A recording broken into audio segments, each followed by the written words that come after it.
That's what we've seen, though, over the last weekend. We saw over 15,000 people turn out around the country in memory of the murdered asylum seeker Reza Barati, to show that they would not have that happen in their name. We had a march just last weekend as well in Manly, where we took our message straight to the office of the Prime Minister, Tony Abbott. An important part of the movement that we need to create, and something that has been historically a very important part of the refugee movement and changing attitudes to refugees and changing policies, has been the union movement in Australia.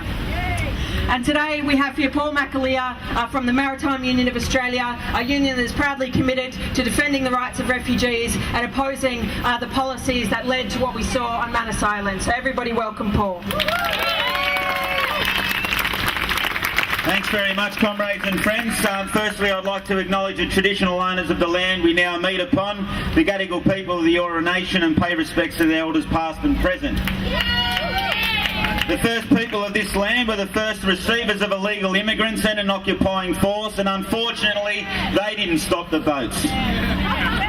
I'd also like to thank the speakers, the organisers, and for you for turning up today. I, like many of you in this at this rally today, have been to far too many of these rallies. Far too many indeed, because if we were successful in what we're talking about, then Reza Barati would still be alive today. And that's our challenge. The policies of this disgraceful and disgusting and weak government are not just in breach of our international obligations, but they are a blight on us all. If we are a nation of a fair go, and I don't believe we are at all times or at this moment in time, just ask Qantas workers and the rest of the workers in the manufacturing industry that are being crippled through the policies of this government. But if we are to be a nation of a fair go, then we must uphold the values that are in our national anthem. Instead, we have criminalised the oppressed and the downtrodden. We have said to the unfortunate that you are worth less than us, that we are somehow more important than you, that you are not good enough to share in this country's spoils.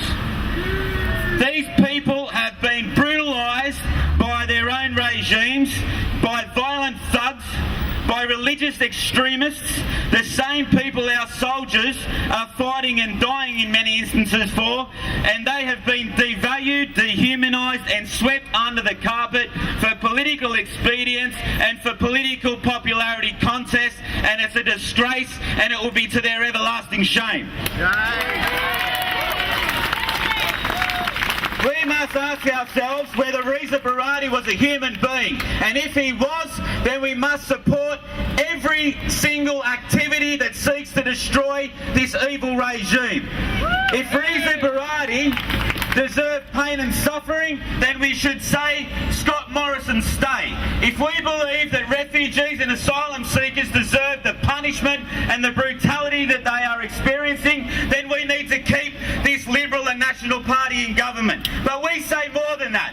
We say Reza Barati and everything that he represents want freedom. They want a life. They want what every human being deserves, and that's dignity and respect. And instead, our elected leaders gave Reza Barati a death sentence. We killed him. We killed him through our own complicity of our own elected parliamentarians.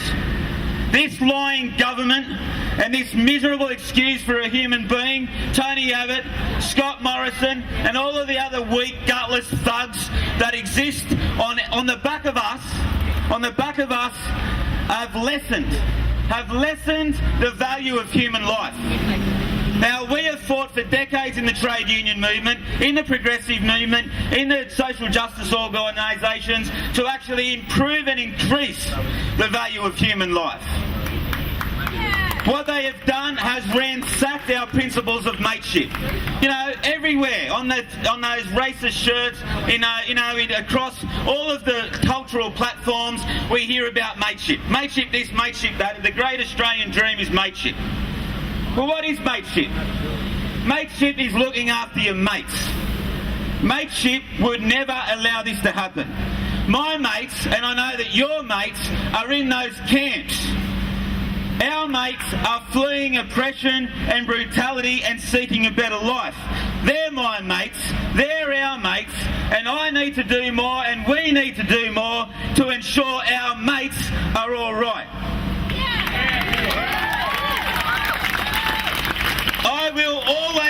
more in common with my mates in those concentration camps and on those bloats and in those countries fleeing terror, fighting oppression and brutality than I ever will with the people who pretend to represent my views, our views, or any decent human being values.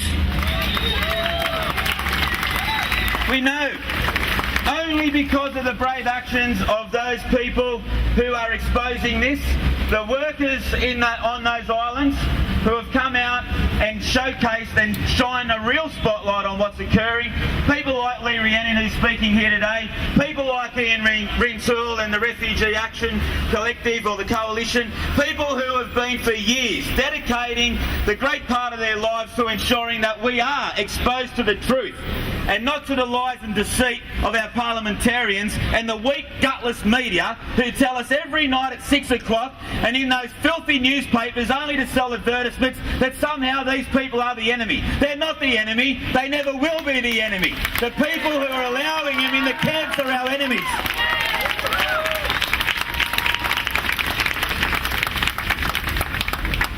And it's all got a lot of inevitability about it. All of these policies, I believe, have an inevitability about it. We knew this was going to happen. The very first rallies, years and years and years ago, when the start of these policies were enacted, we rallied and we spoke about what was likely to occur. That further oppression that would occur, further more brutality, denying people their fundamental rights would occur. That people had the potential to die in these camps, and many have, and many will. And unfortunately, many more will because we are too afraid to actually do something about it other than to come to these, what is a relatively small rally in the scheme of things. We need to be less afraid of doing more to ensure that we stop this. We have the capacity. We have on many, many occasions throughout our history demonstrated through real strength, not weak gutlessness, not through being a real wimp. You know, Abbott talks about he doesn't want a wimp running border protection. I can tell you that Scott Morrison is a wimp. And Tony Abbott is a wimp. People with strength don't need to rely on brutality and thugs to prosecute their case. Real people use strength and compassion to win better outcomes. If he doesn't want a wimp running border protection, then sack him. If we don't want wimps running our government, then sack them as well.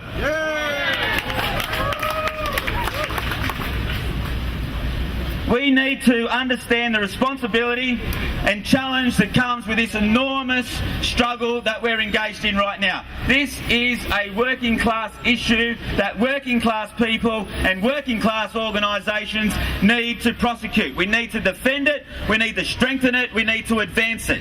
Because too often throughout history we have seen those who have been weakened by thuggery and weakened because of us, our silence or our inaction, always come back to haunt us. And we know as trade unionists the sort of fight that we're involved in. The sort of fight that workers in this country are now exposed to, where it's illegal in parts of the country to now picket. Now, how far away are we when we allow someone to be beaten to death in a camp that's supposed to be our responsibility? How far away are we from workers being shot on picket lines because they refuse to obey the law? We are not far away at all, and I can see it coming because of this hatred and fear that we have. More violent and oppressive means coming into place, and we've got to do more about it. We need to ensure we understand that responsibility, and the pastor said it before, and I apologise if it's the wrong term, but a comrade from the church said that we need to expand our activities, we need to speak to our families, we need to speak to our workers, organisations, our unions, our churches, and everywhere we possibly can to expose what's going on. The MUA Sydney branch and the MUA more generally across the country have always recognised our responsibility to the dispossessed, the oppressed, the people who have got no voice and looking to defend their rights and interests. Many years ago, when we worked on a number of these vessels, our members were asked to basically serve second-grade food to the asylum seekers, and our cooks and caterers said, if those asylum seekers do not receive the same food or get the same food as the skipper, we'll jack the ship up. Now, because of that small action, there was a small degree of dignity given to those asylum seekers and refugees, and it's one small action, but it speaks volumes about what we can do. We need to do more to ensure that we win this important struggle. There are so many things that we're asking for and we can achieve, and that's the closure of these dirty, rotten terror islands, Manus Island and Nauru, to end offshore processing and mandatory detention, to process applications for asylum as rapidly as possible and onshore, abandon the policy of issuing temporary visas, abandon the turn back the boats policy, and repair relationships with our friends and neighbours. We need to ensure that we continue to stand up for these asylum seekers who fundamentally deserve our solidarity.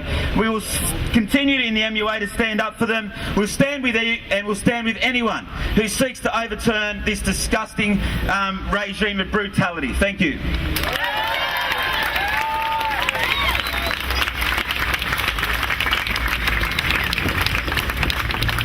Thank you very much for that, Paul. I think he's outlined very well why we don't need protection from asylum seekers, why we should be giving them protection. Actually, the government is really much more what we need, protection from, considering their cuts agenda, what they're doing with jobs and so on is the real threat to our lives, the real thing that is making people anxious, not people coming to our borders, fleeing persecution, seeking safety. They're the kind of people we want in our community. Tony Abbott and Scott Morrison are not the sort of people that we want in our community.